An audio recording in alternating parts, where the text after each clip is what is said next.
अब बहुत ही प्यारी लगती है, इसकी खूबसूरती भी बढ़ जाती है हलवे की इसकी वजह से।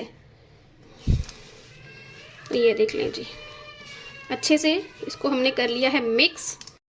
बिस्मिल्लाहिर्रहमानिर्रहीम। तो यहाँ पे मैंने कढ़ाई चढ़ा ली है चूल्हे पे। इसके अंदर मैं तकरीबन 2 टेबल स्पून के करीब ऐड करूंगी। यहाँ पर है मेरे पास बादाम, साबुत बादाम, ये मैं इसके अंदर ऐड कर रही हूँ। मैं इसको भूनूंगी बादाम को इसके अंदर 1-2 मिनट के लिए अच्छे से। बादामों को आपने 1-2 मिनट के लिए अच्छे से फ्राई करना है हल्की आंच पे, वरना ऊपर से जल जाएंगे, अंदर से नहीं भुनेंगे ये। तो इसको 1-2 मिनट के लिए मैं अच्छे से भूनूंगी। ये बादाम अच्छे से फ्राई हो गए हैं, इनको अब मैं निकाल लूंगी। इसके इसी ऑयल के अंदर अब मैं यहाँ पे ऐड करूंगी पिस्ते। इनको भी मैं 1-2 मिनट के लिए फ्राई करूंगी। ये पिस्ते जो हैं वो अच्छे से फ्राई हो चुके हैं, इनको भी अब मैं निकाल लूंगी। इसी बाउल में ही निकाल लूंगी जिसमें मैंने बादाम निकाले थे। इसी ऑयल के अंदर मेरे पास है यहाँ पे गोंद, मैं इसमें ये ऐड करूंगी। इसको हम अच्छे से फ्राई करेंगे। इसको आपने अच्छे से फ्राई करना है जब तक ये फूल नहीं जाती है। ये गोंद हमारी अच्छे से फूल गई है, ये बहुत जल्दी फूल जाती है। इसको भी अब मैं निकाल लूंगी किसी अलग प्लेट में। इसको आपने बादामों के साथ नहीं रखना। उसके बाद इस बचे हुए ऑयल के अंदर मेरे पास है यहाँ पर गेहूं का आटा, यानी कि जिससे हम रोटियां बनाते हैं, जो हमारे हर घर में मौजूद होता है, चक्की वाला आटा है ये मैंने इसमें ऐड कर दिया है। इसको अब मैं 2 मिनट के लिए भूनूंगी जब तक आटे का जो कलर है वो चेंज नहीं हो जाता। अच्छे से आपने चम्मच हिलाते हुए इसको भूनना है। और यहाँ पर अगर आपको लगे कि इसके अंदर घी कम है तो यहाँ पे आपने घी और ऐड कर लेना, लेकिन अभी नहीं, पहले अच्छे से इसको मिक्स कर ले। ये देखें, ये आटे को मैंने अच्छे से मिक्स कर लिया लेफ्ट ओवर ऑयल के अंदर। अब यहाँ पर इसके अंदर मैं ऑयल और ऐड करूंगी, तकरीबन 2 टेबल स्पून के करीब मैं इसके अंदर ऑयल और ऐड करूंगी। चला गया इसमें ऑयल। मिक्स करेंगे, भुनाई करेंगे आटे की अच्छे से ऑयल के अंदर। तो ये देखें, अभी भी इसके अंदर ऑयल जो है वो कम है, तो मैं इसके अंदर अभी और ऑयल ऐड करूंगी। मैं साथ साथ आप लोगों को दिखाती जा रही हूँ। देखें, ऑयल जो है वो कम था, मैंने इसमें और ऐड किया है। ऑयल आपने अपने पास ही रखना है, क्योंकि ऑयल की कोई मेजरमेंट नहीं होती है, उसको साथ के साथ ही ऐड करना पड़ता है। जैसे कि आप लोगों को फील हो कि कम है तो हम इसमें और ऐड कर दें। देखिए, आटे की भुनाई करते हुए 2 से 3 मिनट हो गए हैं।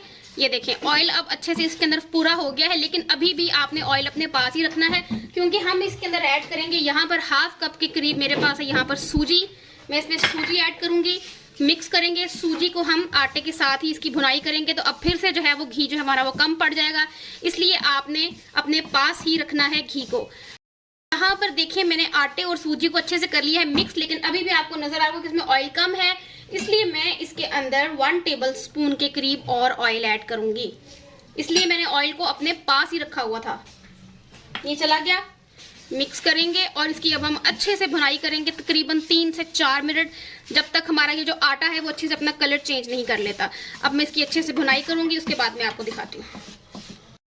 यहाँ पर मैं जब तक इसकी भुनाई कर रही हूँ आहिस्ता आहिस्ता साथ साथ, तो दूसरे साइड पर यहाँ पे देखें, आपने सॉस पैन चढ़ा लेना है चूल्हे पे। यहाँ पर मैं इसके अंदर ऐड करूंगी पानी, ½ ग्लास के करीब मैं इसके अंदर पानी ऐड करूंगी। उसके बाद मैं इसके अंदर शुगर ऐड करूंगी ½ कप के करीब। ठीक है, शुगर ऐड करेंगे। ये जो मेरे पास चम्मच है ना, ये छोटा है, इसलिए मैं ये 4 चम्मच इसमें ऐड करूंगी। आपने ½ कप मेजर कर लेना है, वो आपने इसके अंदर चीनी ऐड कर देनी है। ये चली गई। इसका हमने शीरा तैयार नहीं करना है, जस्ट हमने चीनी को पानी में डिजोल्व करना है। तो देखिए, ये पानी जो वो पकना शुरू हो गया, लेकिन अब इसको 2 मिनट में मजीद पकाऊंगी। दूसरी साइड पर भुनाई जो है वो जारी है। इसमें आपको किसी की हेल्प की जरूरत पड़ेगी, ताकि आपका जो हलवा है वो नीचे नहीं लग जाए। यहाँ पे देखिए, पानी पकना शुरू हो गया है। इसको मैं कर दूंगी अब यहाँ पे आंच बंद।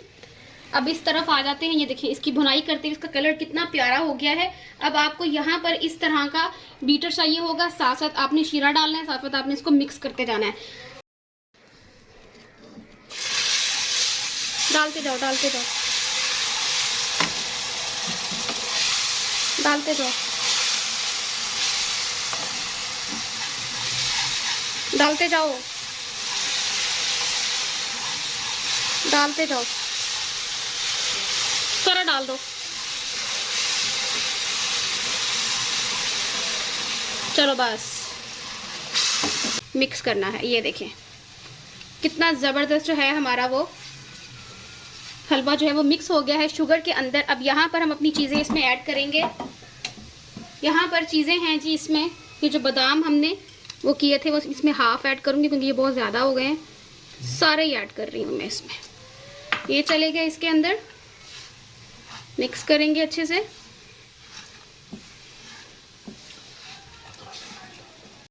उसके बाद यहाँ पे मैं इसके अंदर ये जो 4 गोंद हमने फ्राई की थी ये जाएगी इसके अंदर, अच्छे से ऐड करूँगी। उसके बाद इसको और अच्छा बनाने के लिए मेरे पास है यहाँ पर दरदरी पिसी हुई काली मिर्च, ये जाएगी इसके अंदर, ठीक है। उसके बाद मेरे पास है यहाँ पर खशकाश, ठीक है, ये मैं इसमें ऐड कर दूंगी तकरीबन 1 टेबल स्पून के करीब, ये जाएगी इसमें खशकाश, ठीक है। उसके बाद लास्ट में इसके अंदर मैं ऐड करूंगी अदरक पाउडर, वो भी ½ टी स्पून के करीब, जिसको हम सौंठ भी कहते हैं। ये सारी चीज़ें आपको पंसारी की दुकान से आराम से मिल जाएंगी। ये चला गया इसके अंदर, मिक्स करेंगे।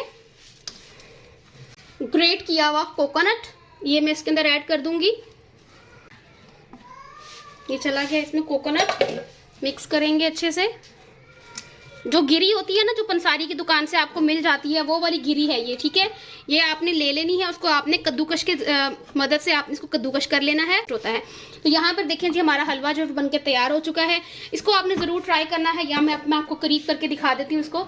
ये देखें, इसको मैं ऊपर उठाकर आपको करीब करके दिखा रही हूँ। ये देखें ये कितना टेस्टी बनके तैयार हुआ है हमारा हलवा। इसको आप अप टू 1 मंथ तक भी इसको आप स्टोर कर सकते हैं, क्योंकि इसमें सारी की सारी जो चीज़ें हमने ऐड की हैं वो ड्राई हैं। तो इस रेसिपी को आपने ज़रूर ट्राई करना है, इसका फीडबैक भी शेयर करना है। अपना बहुत सारा ख्याल रखिएगा। अल्लाह हाफिज़।